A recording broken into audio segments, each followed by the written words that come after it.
Pigeons have the power to cleanse and organize thought clusters in the big cities. So let's see how that works. Well, I know there are a lot of people wonder what is the function of pigeons, why do they exist? And I know some people don't like pigeons either. They think that pigeons are disease carriers and, you know, not hygienic or something like that. But the thing is, pigeons, they have this biological function, this capability of orienting themselves based on electromagnetism. So pigeons mainly have these things in their eyes called cryptochrome, and cryptochrome is these proteins that capture electromagnetism, so that guides them. So pigeons, they see electromagnetism like other birds do. They see electromagnetism and they guide themselves based on that. So obviously this is a physiological trait, so this is biological, this is in the physical world, right?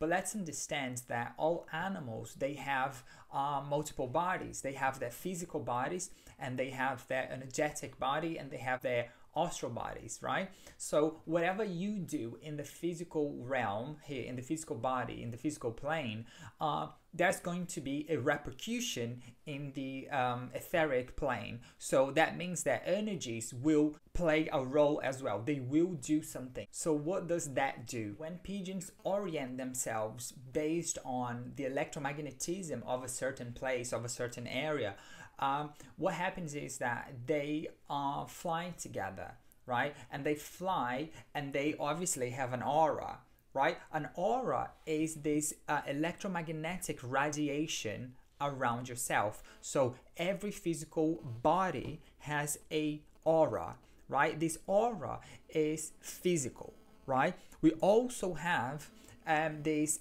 semi-physical aura, and that semi-physical aura is an aura which is the radiation of our energetic body, our etheric body. And we have another aura which is spiritual, right? And this aura is the radiation of the astral body. So when a psychic or a clairvoyant or something says that they can see your aura, they are not talking about the physical aura, right? They're talking about the etheric aura, or the auras like the astral aura. So if you're psychic, you see something which is not physical, you see something beyond.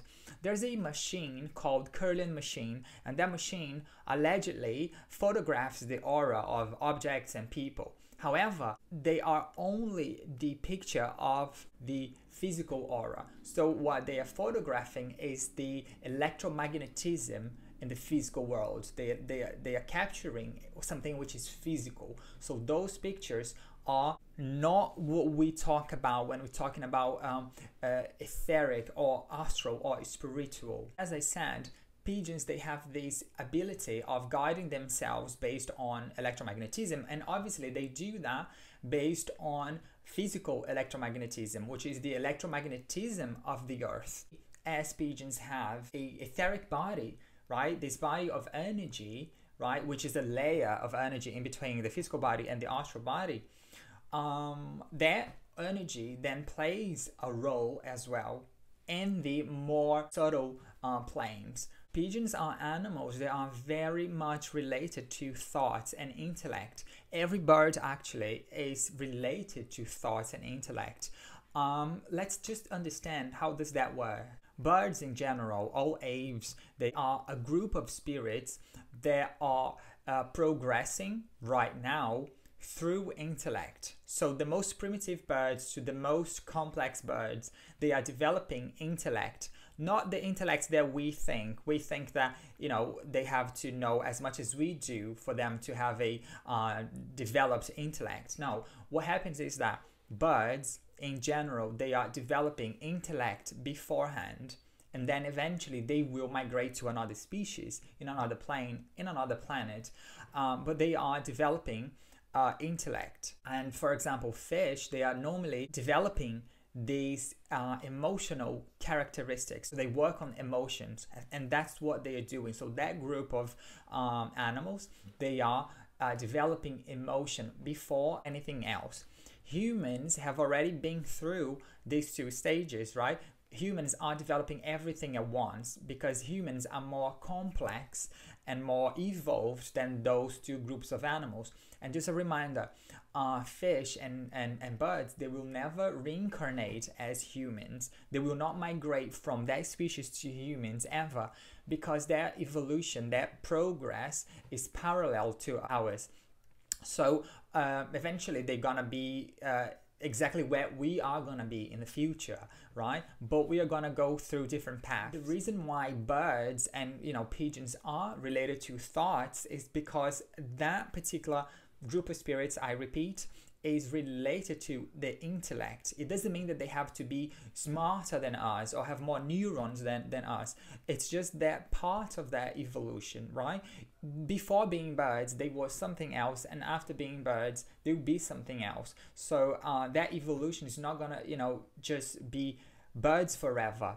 And the fact that they are related to thoughts and intellect means that their aura reflects a lot of frequencies and energy. Energy obviously has an essence of intellect, which is quite similar to intellect or thoughts or thought forms in frequency, right? As they are very similar to thoughts in general in frequency, when we humans think, we radiate, we exteriorate these thoughts into thought forms. Birds, especially pigeons, they will see these clusters of thought forms in the streets where there are a lot of people passing by, squares, streets, busy places where there are a lot of people. They will see clusters of thought forms, right? And they will guide themselves based on that, which is also electromagnetism, but not physical electromagnetism, but semi-physical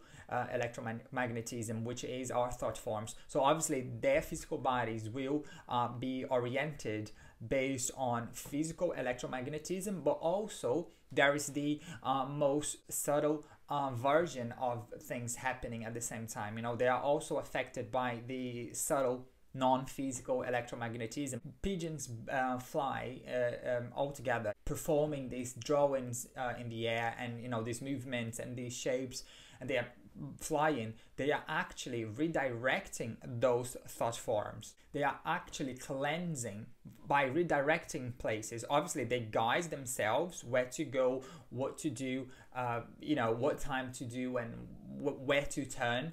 But when they fly together, they are moving these energies, these thoughts as well, because they have their aura. And then as they are a group of spirits, so they're like one spirit as one, they are exercising their aura, right? They're expanding their aura across those thoughts. And as they are guided, right, as they have like this very clever way of moving based on electromagnetism, they end up organizing those thoughts and untangling those thoughts and unknotting and undoing and making everything clearer, right? So they promote mental clarity in the streets, in the cities, where people are crossing. Obviously when you have a place where a lot of people pass by and there's a lot of people crossing and a lot of people thinking, they're normally thinking of a variety of things. So they're thinking of bad things, good things, excitement, depression, problems, dreams, worries, superficial thoughts, deep thoughts.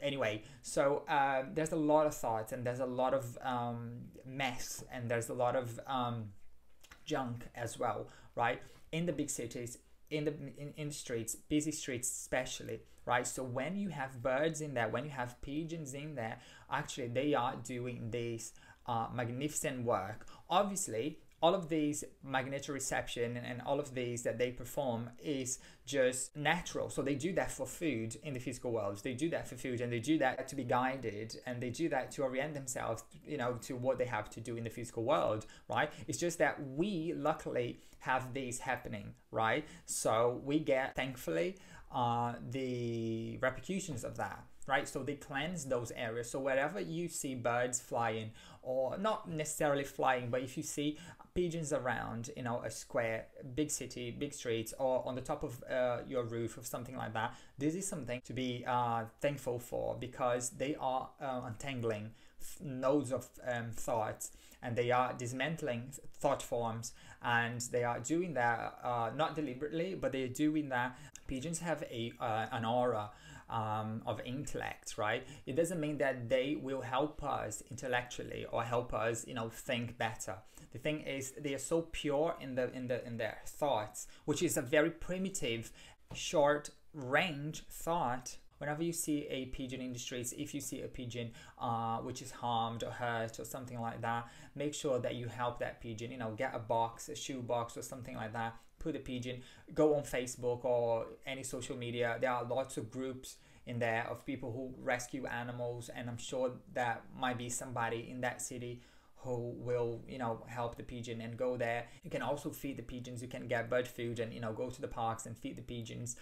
Don't let anybody hurt them, because they are promoting something so good. They're doing such a good work, and for people, and for the cities, and a lot of people might say, oh, they're just dirty or something. It's not that true, because unless you grab a pigeon and hug a pigeon, or stay like too close to diseased pigeons, that's when you get any disease. But I'm sure that opinions are dirty, so it's very important for us to take care of them and treat them better.